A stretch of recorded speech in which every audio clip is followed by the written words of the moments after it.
Coming of Age is coming up next. I'm your host, Emily Echeverria. Today we're discussing breast cancer, the latest treatments and the importance of early detection. Next up, we've got Council on Aging of West Florida President and CEO Josh Newby here to update us on the key advocacy issues affecting our ability to serve seniors. Lastly, we're cozying up with a craft demonstration with our good friend Kenny Holt of TLC Caregivers. Stay with us. Coming of Age starts right now.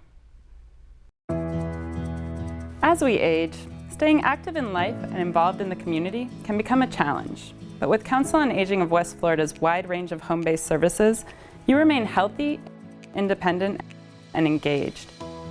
From Meals on Wheels and respite care to senior dining sites and the retreat, you'll find the support and connection that you need to age well.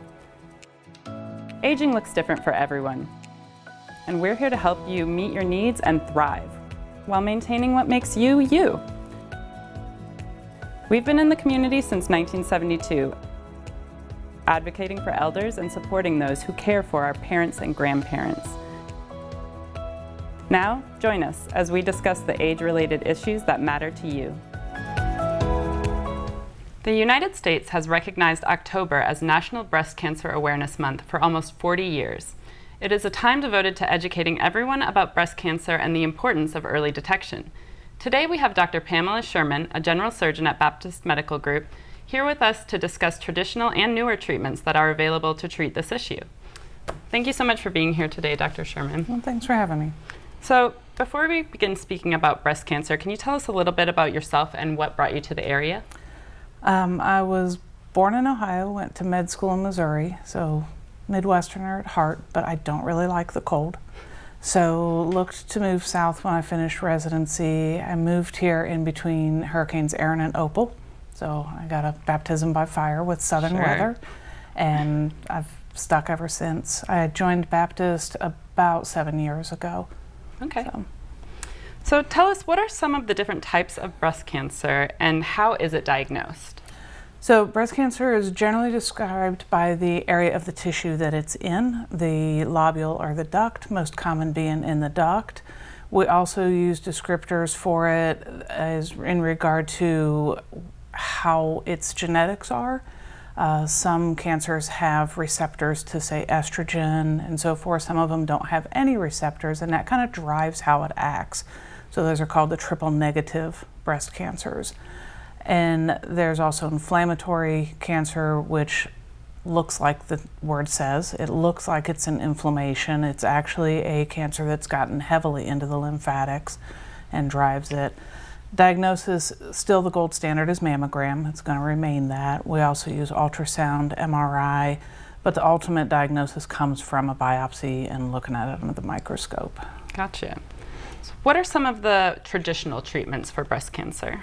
So treatment goes into two battlefields, I call it, the local control and the regional or systemic control. Local or regional control is your surgeries, mastectomy, lumpectomy, along with radiation, controlling it at the breast level. Systemic control is when we worry about has it spread elsewhere into the body or is there a risk that it spread elsewhere.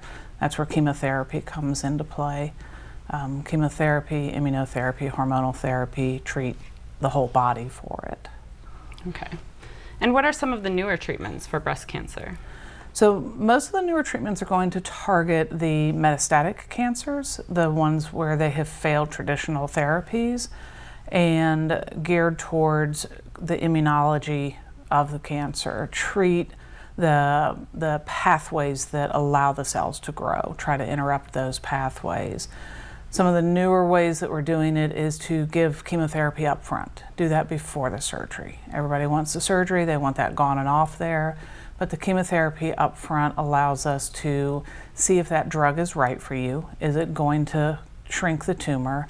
And it can shrink the tumor so that we can reduce the surgery. Take somebody who would need a mastectomy and revert it back to being able to have a lumpectomy. Okay, so is that going to be kind of the later stage or the more acute cases? If they're a little bit bigger or if they have one of those markers that I talked about, HER2, the HER2 drugs are fantastic. So how many people are diagnosed each year with breast cancer and what percentage of those people are female versus male? So American Cancer Society says in 2022 we diagnosed about 320,000 breast cancers. It's pretty consistent year to year to year that about 1% of those are in men. Okay. Is there anything that is done differently in men versus women? They just really don't have a lumpectomy option. Mm-hmm. I mean, there's just not enough tissue in most men. It's mastectomy. Are there healthy behaviors that people can adopt to help them in the fight against breast cancer? Of course, always the same answers in America: stop smoking and maintain an adequate, a proper weight. Those problems in general are going to be more, the problems that they cause are going to be worse than a cancer is, but obesity does lead towards higher estrogen levels. So control that and you'll do yourself what you can. The number one habit is show up for your screening mammogram. We cannot find it if you don't bring it in. And when should people get a mammogram? Is there a certain age, or is it if you feel a lump? We start around the age of 40. We can go as far as 35. Of course, there's been a lot of controversy as to when and how often. For the most part, start at 40, annual after that. The endpoint is something that is up for controversy because older women who get cancer tend to get a lesser severity of it. So can we just tolerate a 95-year-old that develops a cancer? Do we really need to be screening them? So, I see. Does Baptist Healthcare offer mammogram assistance to women? And if so, what would qualify someone to receive that assistance? So from what they're telling me, because I'm not on that side of it, is they just need to call the scheduling department, schedule their mammogram. If they qualify, they're going to qualify, and they'll get anybody that needs a mammogram, a screening mammogram. Okay. And are there certain people who are maybe genetically predisposed or should be extra careful and extra on the lookout for breast cancer? Absolutely. When we have a strong family history, first-degree relatives, we want to screen those people. Are they a genetic risk for developing cancers? We also screen for, are they a genetic risk for developing other cancers? So we want to definitely pursue those. If you are determined to be high risk, then we step up that screening process, adding MRIs to the mammogram routine and trying to catch things as early as possible. Okay, so definitely know that family history. Mm-hmm. All right, well, thank you so much for sharing this with us. Thank you. Next up, we're discussing the challenges facing Council on Aging and how you can help. Stay with us.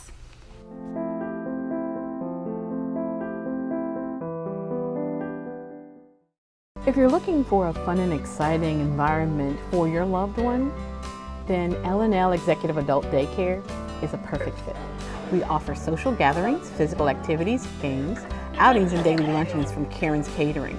We take a holistic approach to social stimulation and aim to enrich the lives of our guests. Let us help restore your loved one's mind, body, and soul. We'd love to speak to you. L&L Executive Adult Daycare. Big business love with small town feel. Animal Allies has added another location for bingo. In addition to Scenic Hills Country Club, we'll also be bringing bingo downtown. Join us at the 5 Barrel Brewery at 121 South Palafox in Pensacola. Come down for some good beer, food, and fun. Stop by while walking your dog or just strolling down Palafox. $10 gets you 10 rounds of bingo. Winners split half the pot. The other half goes to Animal Allies. If you would like any additional information about our cause, please visit aaflorida.org.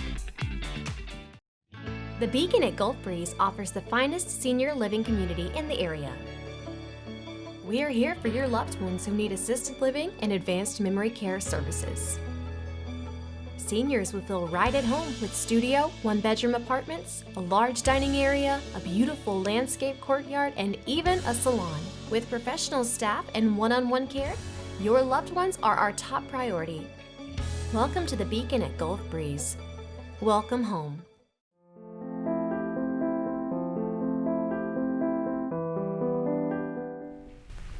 Council on Aging serves more than 2,000 older adults and caregivers in need throughout Escambia and Santa Rosa counties. They do this with programs like Meals on Wheels, in-home services, and our adult daycare center, The Retreat. We depend on support from the community as well as state and federal funding sources. As part of our mission, we advocate in Tallahassee for funding and support for elder services, and these advocacy efforts become increasingly important as we face inflationary prices and navigate governmental bureaucracy. Our CEO, Josh Newby, is here to tell us more about this issue and how you can join our efforts. Thanks for joining us today, Josh. Thanks for having me. So tell us about the state of Council on Aging of West Florida right now.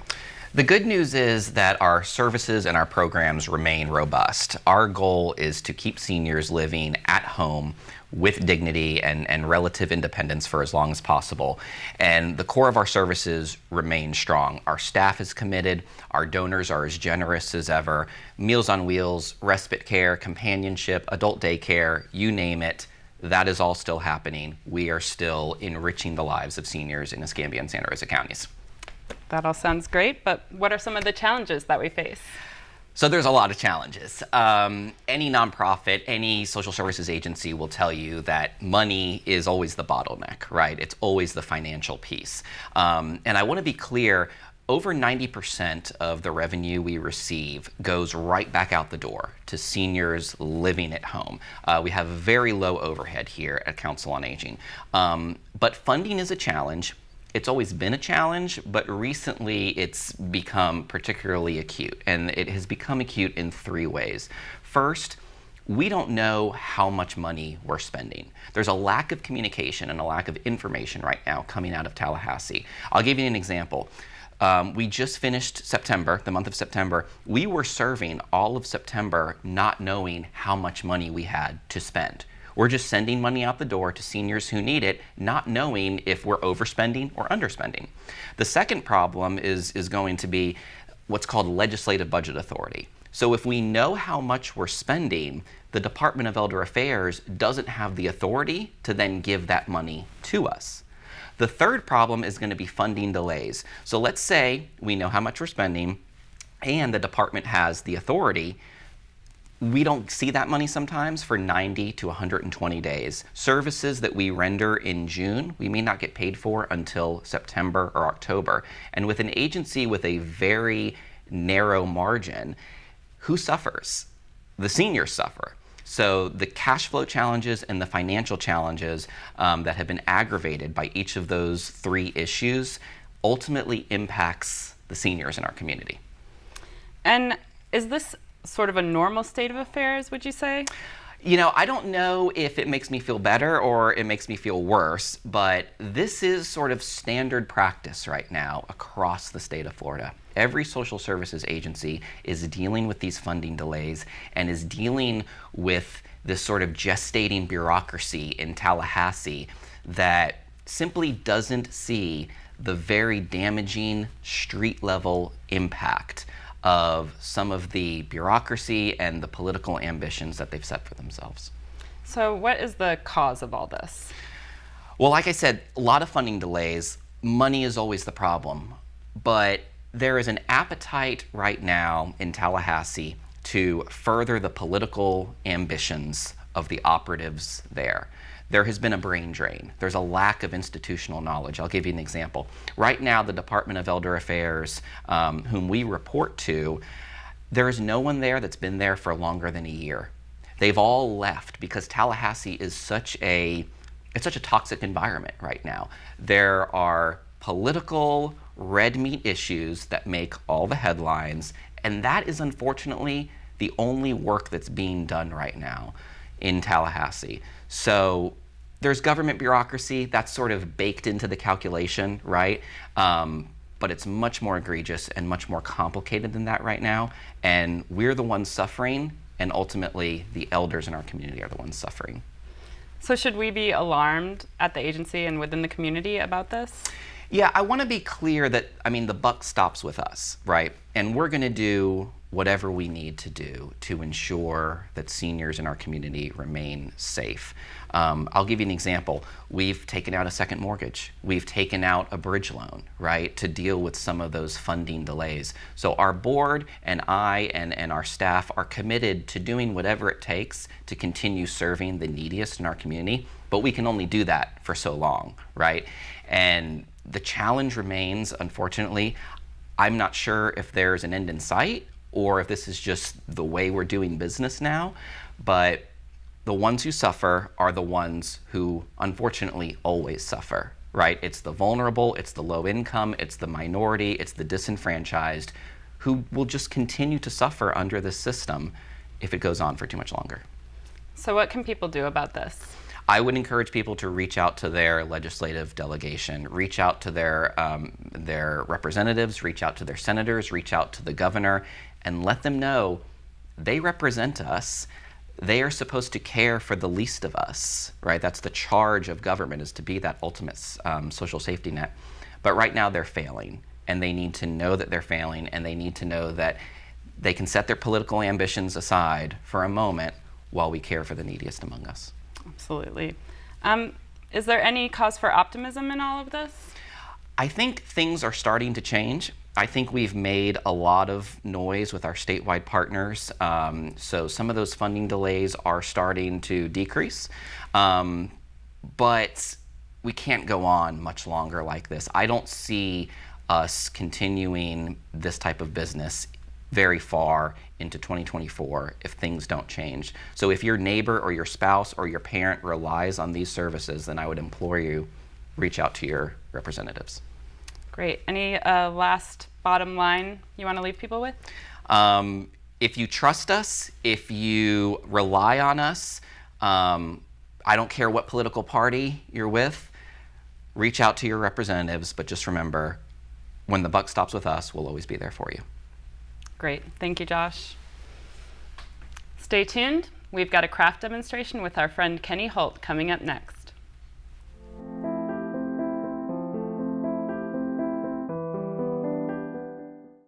Over 2 decades ago, TLC Caregivers partnered with the Council on Aging of West Florida to assist seniors with non-medical help to stay independent in their own homes. Our commitment to providing these services started in 1989 and has grown to aid people from birth through geriatrics, from a short visit of 2 hours to 24 hours a day. We're a proud sponsor of the Council on Aging of West Florida. We're TLC Caregivers. When cancer tries to take you away from the things that matter most, Baptist Cancer Institute offers caring physicians and the most innovative treatment options. With convenient locations and a wide array of support programs and services, we're here to help you during the most difficult of times. As a member of the Mayo Clinic Care Network, we're bringing even more innovative cancer care to our community right here at home. When you need cancer care, we'll be there. Me and my boy Matt had it good. He had catnip that was off the hook. But one day, he brings a girl home, and she's allergic to cats. Every sneeze was a nail in my coffin. Now I'm in a shelter. It's decent, but they don't even have Wi-Fi.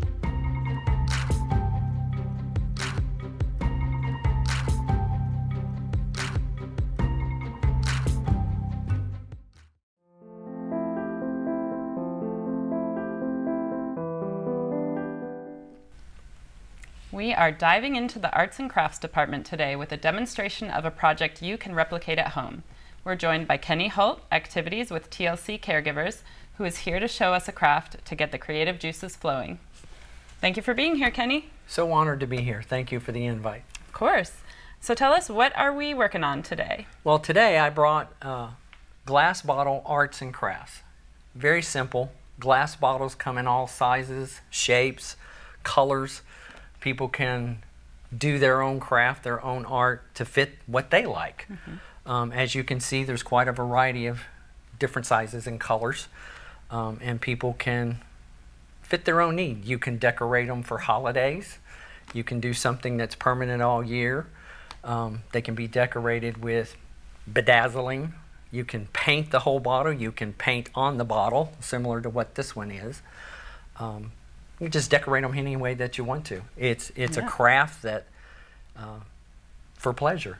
Yeah, and we've all got a few bottles lying around, that's for sure. At TLC Caregivers, we say be crafty, be creative, and have fun. And that's part of what this is.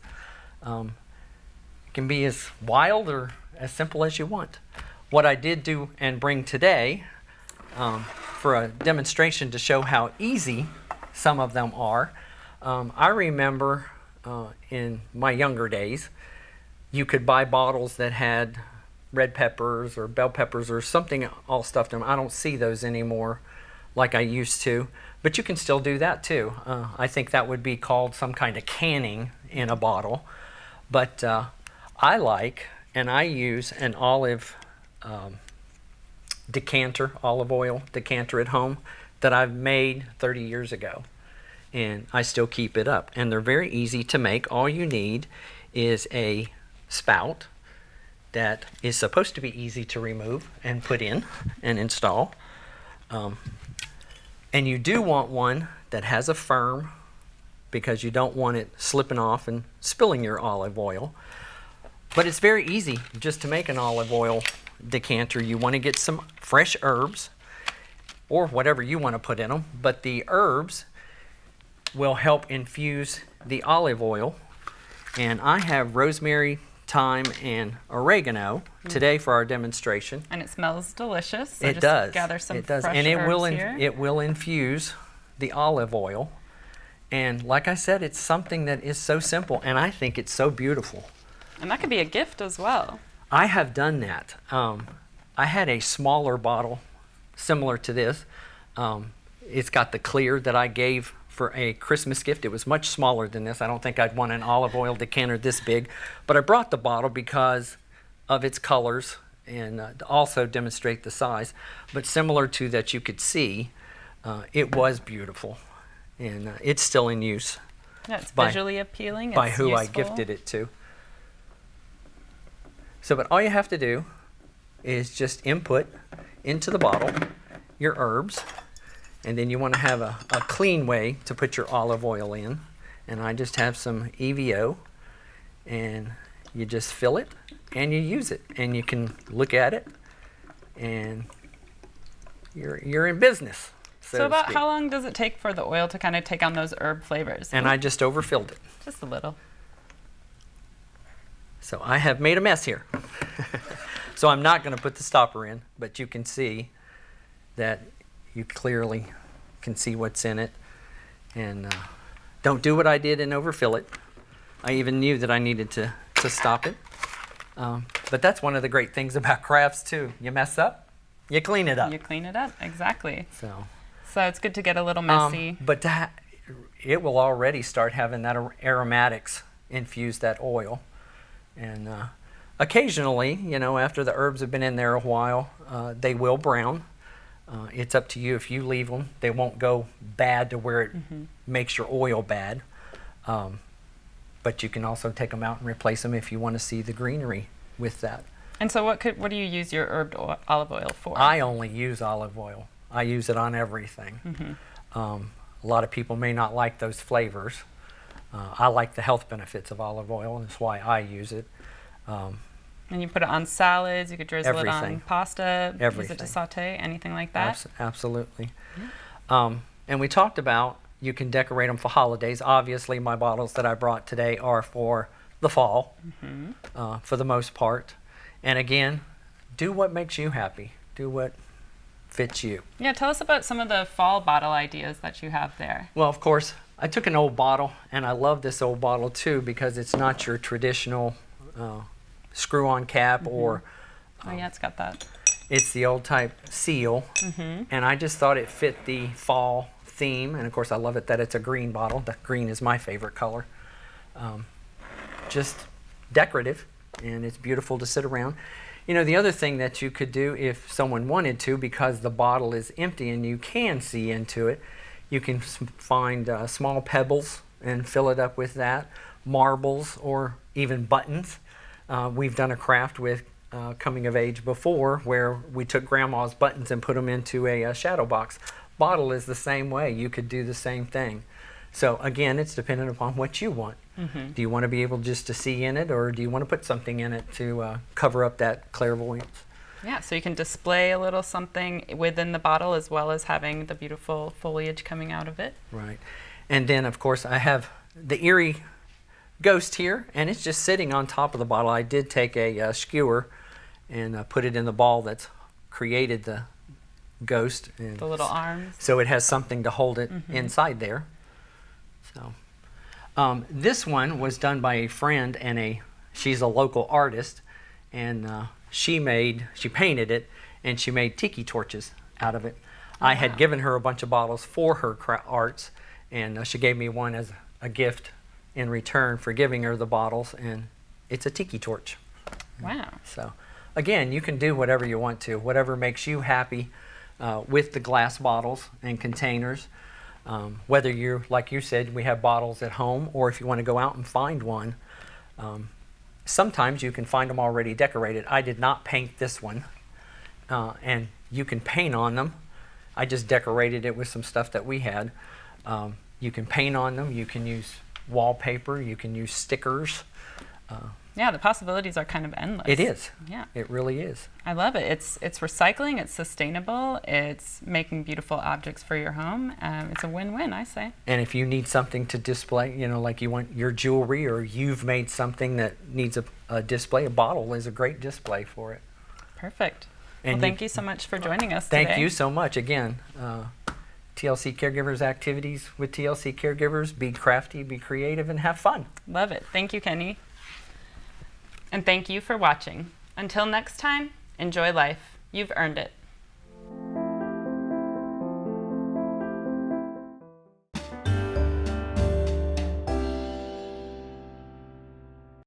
When it comes to making plans, you are the best. What about those barbecues you plan in detail for your family? Or your daughter's first costume party? It was out of this world. The same way you plan each detail for those moments, start planning to protect you and your loved ones from a natural disaster. Sign up for local weather and emergency alerts. Prepare an emergency kit and make a family communications plan. Protecting your family is the best plan you can make. How you doing? Hey, Mason. Hey, Mason.